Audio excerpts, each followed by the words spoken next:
So, have you ever walked out of a relationship to only find you do not ever want to be in another one ever again? Do you have a hard time asking people for help? And is your social circle extremely small? You may be battling an inner fight called hyper-independence. Today, we are going to discuss what hyper-independence is and some steps to start facing your bull so that you can lead a life that is richly blessed with beautiful relationships. Deana will also probably be asking me some questions since this is something I have been facing in my own area of life. Welcome to the Matadoras. I'm Lizzie, and we have Deana here as well. And this is episode 29 of our podcast. Thank you. Hello, everybody. So I think this is such a fascinating topic. And, Lizzie actually was doing her own personal homework when she discovered what this means and what it is. I had never even heard of hyperindependence before. And maybe you haven't either. But I think it's a lot more common than we would believe, because how many of us haven't been through some sort of trauma in a relationship? And it doesn't have to be a significant other. It could be a boss. It could be, a sister or a brother or parent, or you fill in the blank. Anybody in your life that would be considered somebody close to you can cause a trauma reaction. And so hyperindependence is one of those, and real interesting. I've heard it many times before, where, a friend will get out of a relationship and say, I just don't ever want to be with anybody ever again. But it actually can be worse than just staying single. So the definition of hyperindependence is an extreme form of self-reliance where an individual compulsively avoids relying on others for support or assistance. It's more than just being self-sufficient. It's an unwavering insistence on autonomy. And some of the characteristics of hyperindependence can be avoidance of reliance. So you don't want to rely on anybody. You don't want to ask for help. You don't want to seek assistance. It feels uncomfortable. It feels like you just literally can't ask anybody else. So asking for help and reliance are two of those. Isolation also is another one. And this can lead to social isolation, because you could actually distance yourself from everybody. And it's interesting because you would think that you would just say, I don't want to date anymore. I don't want to be with anybody else anymore that could hurt me. But it can actually become an entire process where you really just sort of just curl into a little ball and just rely on yourself and only have yourself and maybe people from your past in your circle. Perfectionism is also part of it. There's a strong drive to do everything perfectly without any assistance or input. Maybe you even get defensive if somebody tries to correct you, or someone tries to help you, or someone tries to just give you a different direction and you can't handle it. And denial of needs. You're ignoring your personal needs so you don't feel weak or vulnerable. So very interesting signs that we all need to kind of take a look at within ourselves. Now, the causes for hyperindependence are generally trauma, childhood neglect, or fear of vulnerability. So trauma, we all know what that looks like. That can be from our present with the current partner, from our past, or even as a child. And childhood neglect, growing up without consistent support, can cause a child to just have to rely on themselves. They have no choice. And they don't even realize it, but it was a survival skill. They weren't supposed to be the one that was taking care of themselves all those years, or possibly even taking care of others. Maybe you were in charge of your brothers and sisters. Mom was single and she was working all the time. Maybe you couldn't trust anybody around you. So you just sort of became your own person. You moved out of the house young, or you just stopped, trusting or relying on anybody else. And then lastly, fear of vulnerability. A deep-rooted fear of exposing weaknesses or being judged. That makes a lot of sense, because if somebody has hurt you emotionally, made you feel less than, that created an incredible amount of vulnerability in you And subconsciously, you might have just said to yourself, I will never, ever allow somebody to hurt me like that again.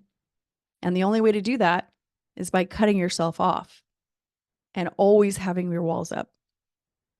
So, Lizzie, let's talk about your experience because this was your journey. Yes. You discovered you were struggling with this just Mhm. recently.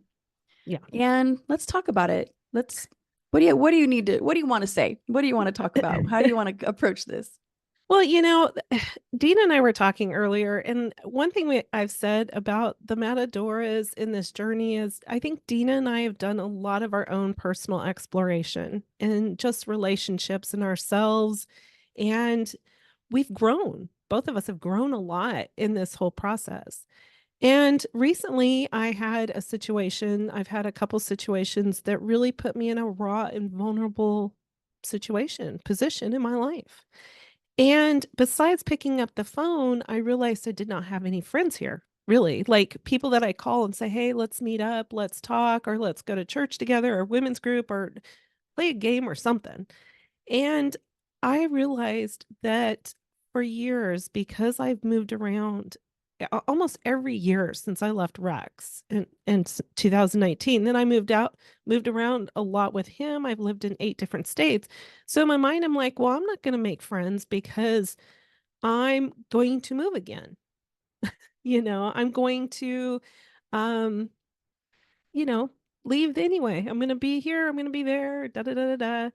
But that's toxic, really, in its own way, because what I'm doing is I'm alienating myself from developing beautiful relationships that can be developed here, even though I could be moving again.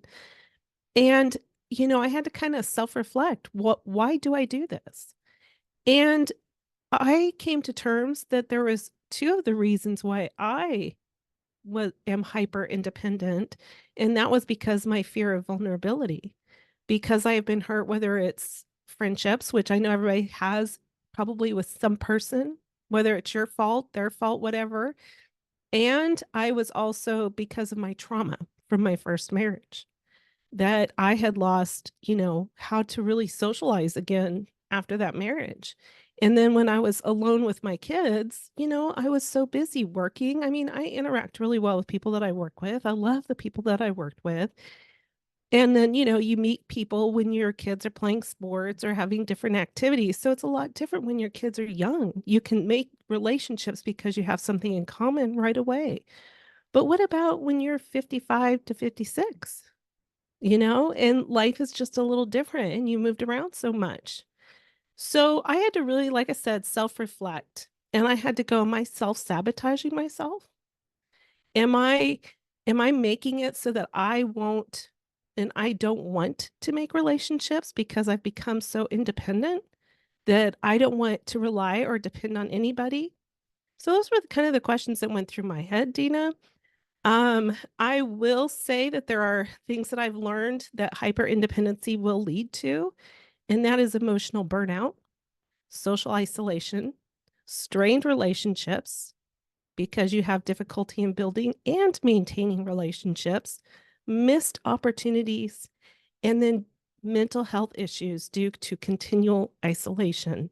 Because humans are not meant to be alone. We're meant to have relationships.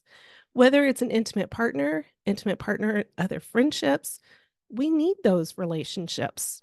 Now, I'm not saying that we need intimate partner relationships because some of us, we are at peace with being single the rest of our life. And I say we because I want anybody who could relate, understand it's okay to feel that you need to be single.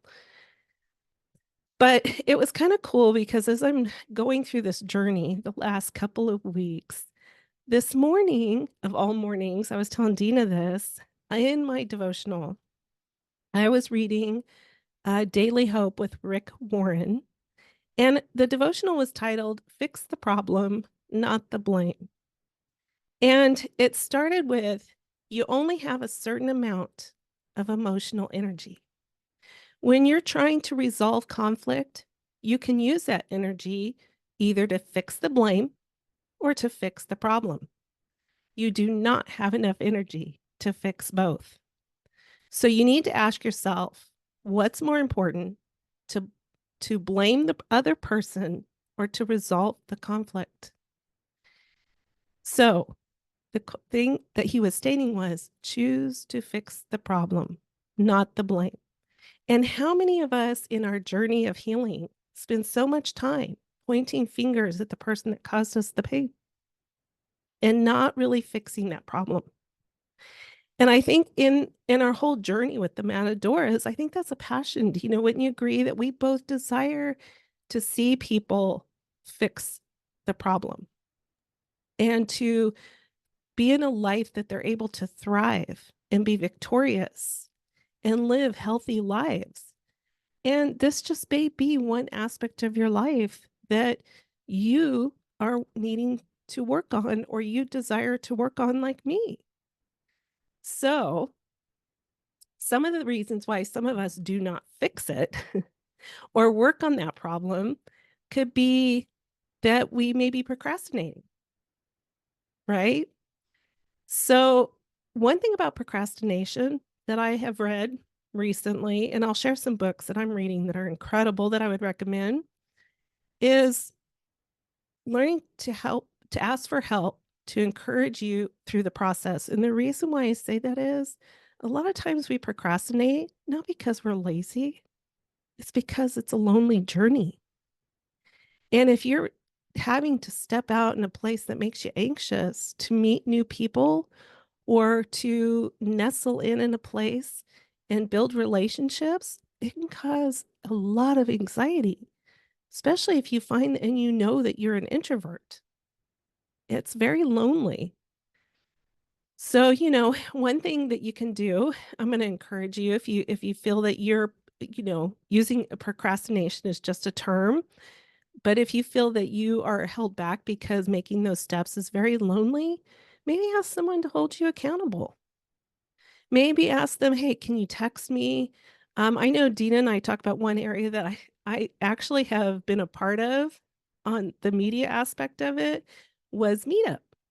You know, there's some great if you have an area that has Meetup, they have some great activities and great places to meet, you know, with others in your community.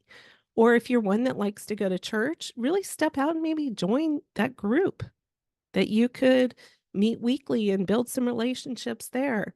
But maybe having that other person that'll text you, "Hey, did you join that group? Did you attend? Hey, I'm thinking about you. I know that you're struggling to go to this place by yourself, but I'm here right beside you. May not be physically."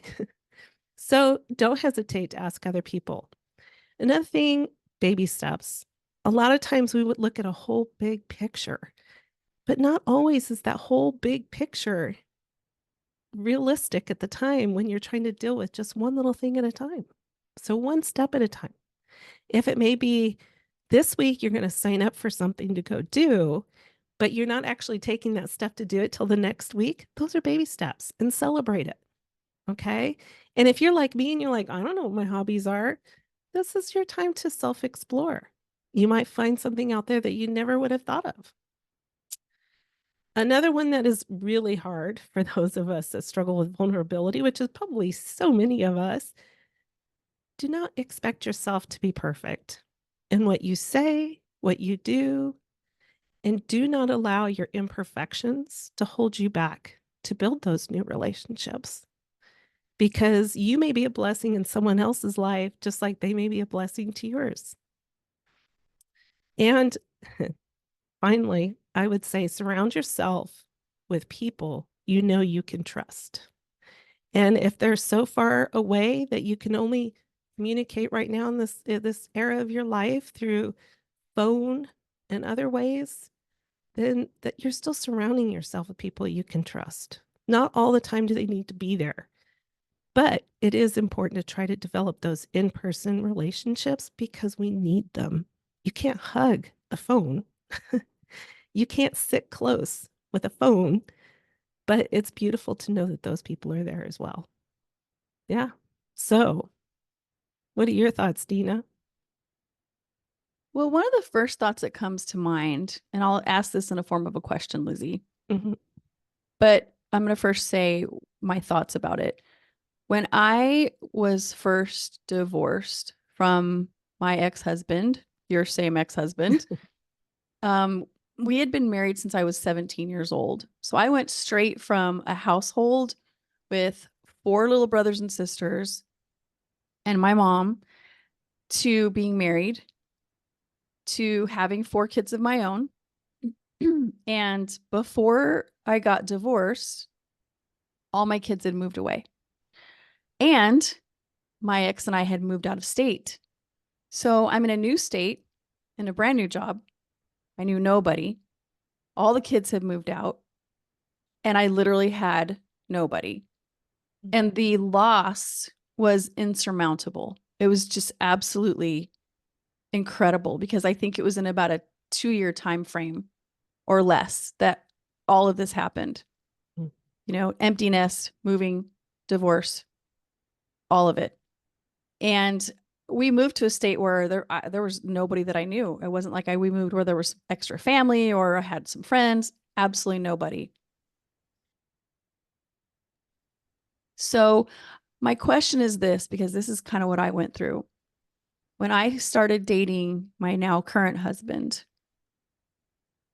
I had to chain myself to a pole to keep from running away from that relationship. And here's why. I felt like I could not handle any more loss. I had so much loss in my life. There were so many wonderful people that were not in my life in the same capacity anymore. All my security, you know, when I left to the new state with my ex, I left my entire family, my mom, my siblings, my cousins, my aunts and uncles, you name it. I left everybody behind. And I find this wonderful man that is absolutely taking my breath away. And all I want to do is run because all I could think of, if this does not work out, I don't know if I can handle it. So is that something, Lizzie, that you feel specifically in your potential interest to date in the future? Do you think there's a fear of loss for you? Oh, 100%. The loss is so great. And Deana, you probably experienced this as well. And that is when you go through the whole trauma of a separation and a divorce, and you get some people, you'll just get over it, and then you get people that just don't want, they alienate themselves from you because they think there's just a lot of drama because of the pain. And you're just like, you're in a place where you have to completely reinvent yourself and you're doing it all alone. It sounds easier than it is. It's scary. The unknown is just almost insurmountable. You're just like getting up and you're kind of going through business as usual, but it's not. So, you know me, Deana, I'm a runner. I'm 100% a runner. I have been a runner for a very long time. And I felt like it was my green light to protect my heart. But looking now and what I've learned in this whole journey is that it was also self-sabotaging. It's very self-sabotaging. And I think I do that when I date. I put myself in a place that, I'm ready to run. I got my sneakers on and let's go. And not only that, it puts me in my mind frame that anybody that I meet while in this relationship, I'm just passing through. And tell me how that grows, a person. Tell me how that grows relationships. It doesn't. It doesn't. I had to finally look in the mirror, and this was just recently. And I have literally made a pact with myself, with God, Deana, and anybody else listening. I don't want to run. I don't want to be in toxic relationships, obviously. Otherwise, the Matadoras wouldn't be where it is. But I also know to be the total opposite isn't healthy either. So, Yeah. what are you going to do different, Lizzie? Because I know you've been through 3 very toxic relationships. You've had tremendous pain, rejection, and betrayal. Yeah. So, if you want to have a significant other in the future and you're starting to figure this out, this hyper independence, Mhm. the trauma response, the protection, all those things. What do you feel like you're going to do differently if you go back out into the dating world? I think one of the things I'll do differently is really listening to those red flags because they're always there.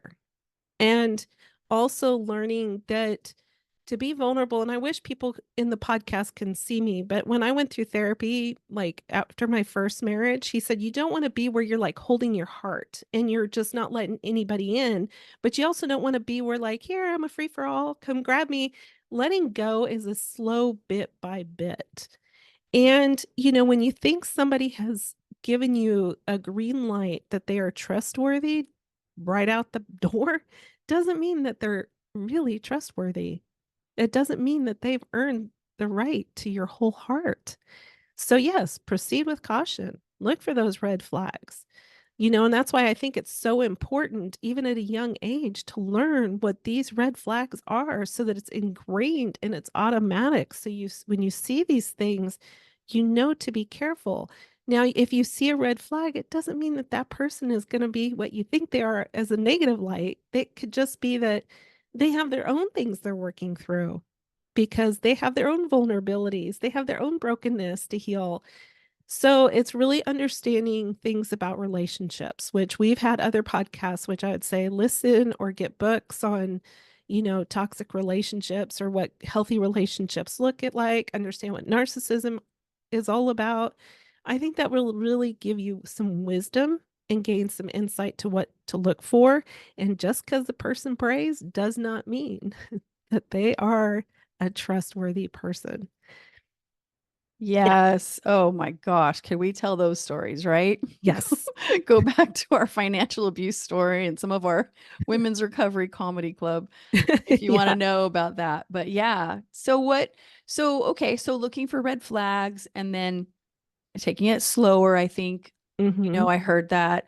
And, walking through this with your eyes more wide open. But what are you going to do to manage your own emotions? Because you already know, Lizzie, that if you meet somebody and they seem like a wonderful guy, your emotions are going to go nuts. Yep. They're going to be all over the place, right? Head So, goes out the window.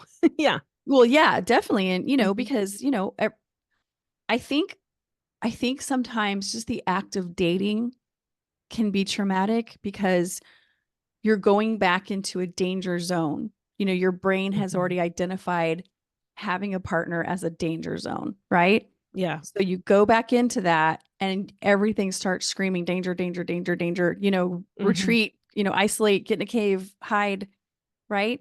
Yep. So what are some of your steps that you feel that you're going to do to mitigate that, PTSD and emotional, onslaught that's going to happen to keep yourself in a good place where you actually can develop relationships? And I'm talking specifically dating because I think there's probably a lot of women out there that maybe they would love to date, but they're terrified.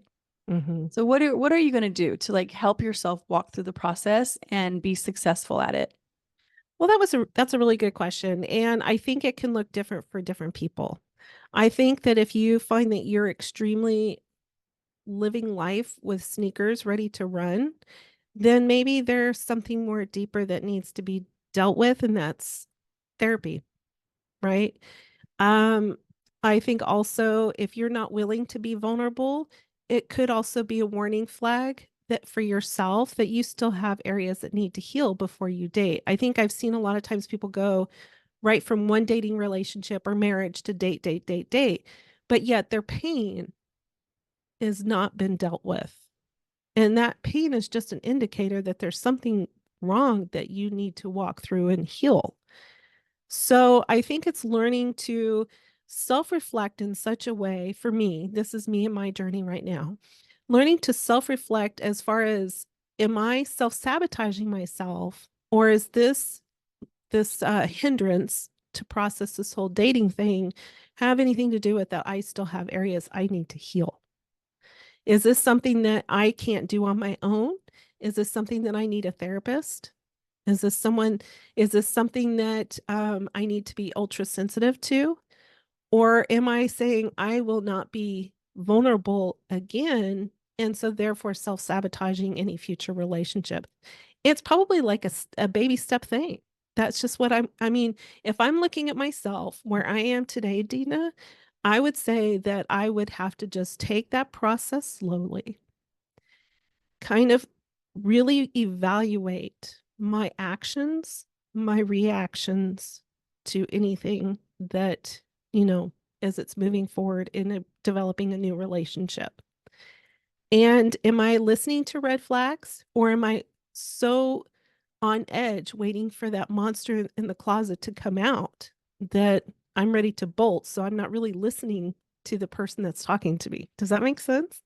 It does make sense. Yeah, absolutely. And I think we've covered that before in a previous podcast where we talked about red flags in a relationship, but we also talked about how when our filters are broken because we've had such trauma that we can see everything as a red flag, Yeah. because when those emotions hit you, and that's what happened with me, and my current husband, we were dating. I was fresh out of this divorce, probably way too soon to be dating.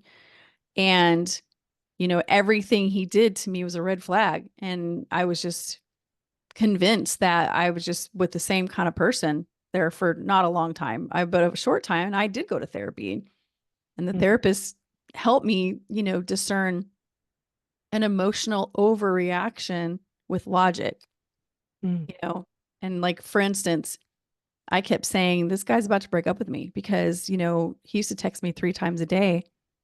Now maybe he texts once a day and only when I text first.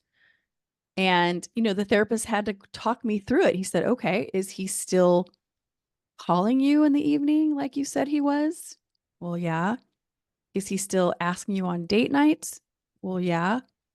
Okay, so he's still pursuing you. Well, yes, but he's not texting me as often. Like, I'm pretty sure he's just gonna dump me. So I probably just bolt. mm. He's like, slow down, separate the emotions from the facts. What are the facts? You cannot bring your emotions into these things. You have to put those aside. So I agree. Like, I think if we really came out of a traumatic relationship, and you guys, you could have maybe not dated for 7 or 8 years and been just fine and thought you were completely fine. And then a person comes into your life and it's like a mirror. All of a sudden, all that stuff from your toxic relationships bubbles up. All the things, all the insecurities, all the fear, all the self doubt, they all bubble up. And it's so fascinating that you could think that walking alone would give you enough to just be past all of that. But I'm telling you, if you want to grow and you want to get past a lot of the things you dealt with, being in another relationship, if that's your desire, if you have no desire, don't even listen to this part. But if you have a desire to be in another relationship, it is going to be painful for you. Now, the good news is the pain is just simply bringing up all the crap and all the garbage that you went through and being able to process it and let it leave. Because anytime we shove something down and avoid it, like sticking a band-aid over a cancer, putting some ointment on it, and then just ignoring it, it's going to get worse. So we can't avoid and shove down these kinds of things. We need to let it bubble up, look at it with curiosity, face it, understand where it's coming from. Is it really a red flag in this person you're dating? Or is it you freaking out and overanalyzing it? Only time will tell.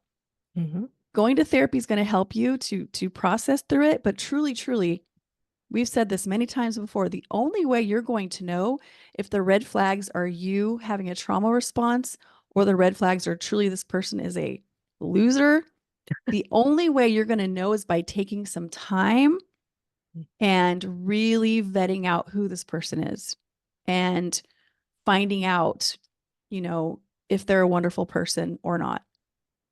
And Yeah. that's difficult to stick with it for time when like Lizzie said, when you're a runner. Yeah. Time isn't always our best friend because we're so quick. But question you can ask yourself, am I in a situation, am I in a time of my life that I know the impact of developing healthy relationships, whether it's just friendships or that intimate partner. How important is that in your future? Because most of the time, people know the value of friendships and relationships. But how many times do we self sabotage ourselves to make those connections with other humans? And, I think the hardest part is letting yourself be vulnerable, but it's okay. Let's just take baby steps, one day at a time, one moment at a time, and know that you're not alone in these situations. And, if you have questions, even with, your friends or whatever, you might be just building a whole new friendships. It might be that you are not surrounded by other healthy people. And so that holds you back from developing new ones that are healthy. Life's short. It's precious. Yeah. And you know what, too? I think sometimes when we go into the dating world, we put this expectation on ourselves that, I have to be exclusive with this one person and I have to, go directly into a lot of physical contact and a lot of intimacy. And I think sometimes, actually, I think more than sometimes, that can really mess us up. First of all, it can mess you up because you go diving into a relationship and you get intimate and you get close before you should. Because now your emotions are really tied up into this relationship. And if they leave, they're taking something valuable with them. But secondly, I do think that if we will bring our expectations to a realistic place where you do not have to marry this person, you don't have to date them all the time, you don't have to be exclusive. You know, if it was me and I was going back into the dating scene, I would just go there with and tell my mind and tell my brain to calm down. I'm making new friends. I will have zero commitment to this person. I will have zero intimacy with this person and zero expectations about where this relationship's going to go. We are friends, period. And that's sometimes hard to put in your brain because, you don't usually look at a really great looking guy that's like charming the heck out of you and go, oh, we're just going to be friends. But I think it's so important to do that for your own self as a safety net to take all the pressure and expectation off, right? Mm-hmm. If this guy in a week just turns around and rejects you, or even in 3 months, you were just friends and stay friends for a very long time. Yes, it's hard to hold our emotions back with that infatuation. It is very hard. But I think if you put those concrete boundaries around yourself to protect yourself, from that next level of intimacy where you can get the most damage done and just enjoy this person in a stress-free and pressure-free, commitment-free environment, then I think really you're going to find out who they are. Because if they're just in there to get a one-night stand, they're not going to stick around. They will not stick around, I promise you. These people that just want the hookups, they'll push it out for a little while, but probably at the 3-month mark at the most, they'll be like, bye. But if they are a wonderful person and truly want to get to know you and they're good with whatever you'll give, that's a good sign. What do you think, Lizzie? No, I 100% agree with that. But I also want to encourage someone, which is something I need to do. And that is um, make sure that your social circle isn't so small. Because when you are in a relationship and that is the only relationship you are trying to nourish and it ends up being toxic, your social circle is so small that you're back to square one of isolation, loneliness, going to the point of going, this is why I'm never going to date again. And then not realizing that if you had healthy relationships and friendships that you can enjoy, then if there is a breakup, it's not as devastating and not as lonely. I mean, you'll still go through the heartbreak, but you need to make sure that you are surrounded with healthy people and not just a healthy relation, not just a relationship, an intimate Oh, partner. yeah. Oh, 100%. Absolutely. Yeah. Absolutely. I was focusing kind of on the dating thing, but I 100% agree. Matter of fact, I would like to see people be friends with lots of different guys. You know, Mm. just have just a group of friends. And I mean, it doesn't mean you're all getting together as a group necessarily, but you could, have a go bowling with one guy this time and go to the movies the other guy and just be again pressure free, just friends. I think the comparison also, not only are you developing friendships, with girls and guys, obviously Mhm. have all of it. But I'm just saying in specifics to the dating scene, I think having different friends that are guys and really seeing back to back. I mean, have you ever wanted to taste like a really good wine or a really good coffee and you're like, I think this is the most delicious coffee I've ever had. And then you have a different coffee, but when you taste them back to back together, like you taste one coffee and you taste the other coffee, man, you can really tell which one is truly the delicious one, by tasting them side by side. Mm. That sounds like a very weird way to go as far as talking about this. No, no, I get it. I get But it. I think like the more experiences you have, you might have subconsciously like dated or had been friends with the same kind of person, over and over again. And so having lots and lots of different experiences with friends and guy friends and and you might just find like, wow, I never even thought I'd be attracted to this person. Like Mhm. my current husband, if my daughters hadn't set me up with him, I would have never known he was 1000% my type. He wasn't the kind of person that I, chased after at that point in my life. So I don't know. Those are just my thoughts. But I like really, it. Lizzie, back to you. So what's your plan, Lizzie? What is your plan? I know this is a revelation for you, and I know this is something that you are wanting to implement in your life. So what are your baby steps? What are you going to do next? I think, and y'all can email me just to check in and see if I did. If y'all want to hold me accountable, I know Deana will. But I think my first step is to go back onto Meetup and find an activity that interests me and actually sign up for it first. And then my next action step will be to actually go and start there.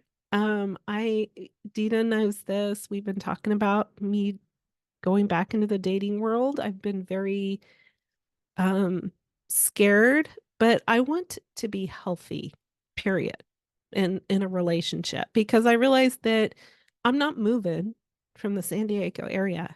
I'm in here for a little while, and I desire to develop healthy relationships. And by developing healthy relationships, whether I stay or go, those people go with me. That's the beauty of all of this. Your friendships can always be there and not let that hold me back of saying, well, I'm just going to move on anyway. And to allow myself to be vulnerable. So, yeah, it's just those are my baby steps as of this week. Yeah, That's perfect. I love that. Such a perfect way to start. it is. It is. And I'd love to hear anybody else. I know Dina and I would too. Reach out to us. Go to the matadoras.com. And I would love to hear maybe an area that you're struggling as far as, and I know Dina, when I say I really do mean us. We would love to hear your own journey.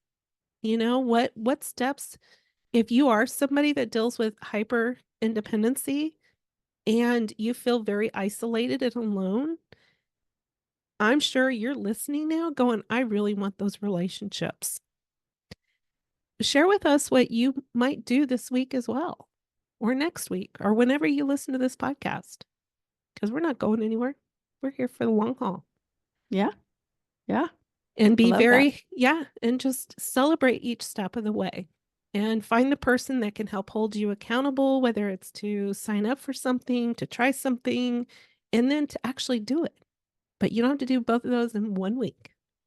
Just focus on one thing this week. One thing. Yeah. And you know what? You might not even be saying to yourself, I really want some relationships. Because maybe even saying that just sounds awful to yourself. Hmm. Maybe what you are saying to yourself is, I feel lonely. Yeah. I feel alone, Hmm. and you're just sitting in that loneliness and making the next step to connect with people is terrifying, or you just feel like you don't even have the energy for it. But if you're lonely and you're not doing anything to fix that loneliness, then I agree with Lizzie. There's probably some homework that needs to be done, so that you dig a little deeper on, okay, I'm lonely. There's ways to fix it, and I'm not fixing it, and really explore that. Because even if you just explore it and still decide to stay completely alone, but you do some inner work for yourself, that's beautiful. Yeah. You don't want to stay in, a post-traumatic state. You want your healing to be 100% complete. I have a friend who is very happy being single. She's been single for probably 2 decades. She takes herself to the movies. She takes herself out to eat. She just does things with herself, and she's so happy with it. And me never being without a huge family my entire life, I can't even imagine going to the movies by myself and being happy. But she worked toward that contentedness because she decided that she had just enough energy for her kids and her grandkids and her life and her job and her career and everything that she was dealing with, and that she didn't really want to share it with anybody else. And she felt contented about that. So there's definitely ways to go, but if you find yourself, asking in your wildest dreams, if you had a relationship that you knew could not fail, would you want it? Mm-hmm. And I think starting there could really help you answer those questions. Well said. I do have a couple books that I'm reading right now. They're phenomenal.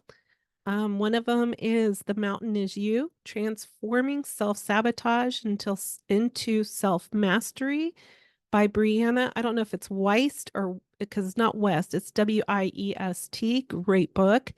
And then the other one I'm reading is Get Out of Your Own Way. I love that title. Overcoming Self-Defeating Behavior by Mark Gustine and Philip Goldberg. Great books. If you find that you are holding yourself back or you have these things that are kind of hindering, those are some good books to start with, along with some counseling, along with some good support systems in place for your process forward. Yeah. Anything else, Deana? No. Thank you so much, Lizzie, for sharing. Thank you for Oh, always being vulnerable, for being honest, and for just sharing where you're at. I think the journey that you're on is so common with women, coming out of a traumatic relationship or more than one, and then choosing to be single and, like you said, kind of just running from every relationship and all new experiences. I think people haven't really even thought about, do they do that? Or if they do, why they do that? And so this has been refreshing. So thank you, Lizzie. Thank you. I love that you're candid and honest and open. Thanks for doing that. Oh, thank you, Deana. And you know what? If it helps just one person, it's worth it. And I know it makes me vulnerable to share it, but it also says I'm not alone, meaning if this is you, you are not alone. You don't have to journey this alone. And yeah, we're all in this together. That's why we want to build this type of community to see people walk through these. And it goes to show as well, just because Deana and I lead this podcast doesn't mean we've mastered everything. We're still learning too. We're still on this journey of self-exploration and discovery as well. And that's why we love to also hear other people's journey as they do their own self-discovery. So thank you. We appreciate each and every one of you for listening. And we hope you have a wonderful day. Please reach out to us, matadoras.com, and we'll see you soon. Thank you. Thank you.